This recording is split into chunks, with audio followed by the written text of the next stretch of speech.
Ito ang panahon ng pagkakaisa.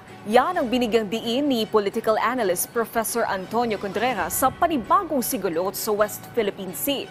Ayon kay Contreras, huwag hayaan na magkawatak-watak ang mga Pilipino dahil lang sa pinaniniwalaan at sinusunod ng mga politiko.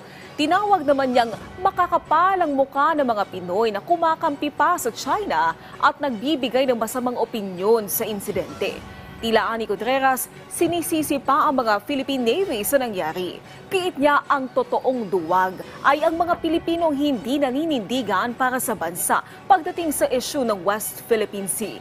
Kitang-kitaan niya sa mga video kung paano ipinakita ng China Coast Guard ang kanilang lakas. Pero parang nagbubulag-bulagan lang dyan ang ilang mga Pilipino. Alam ko marami tayong diferensya sa politika. Ngunit sana huwag nating itaya ang ating kahihiyan at ang ating kinabukasan dahil lamang sa kung sino ang ating pinupuon.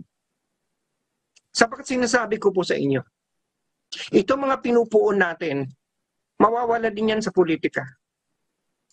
These political patrons that we are idolizing, to whom we have idolatrous relationships, that we almost worship, will just leave.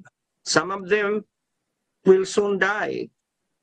Their political careers might begun. Pero ang baho ng inyong kahihiyan ay hindi mabubura.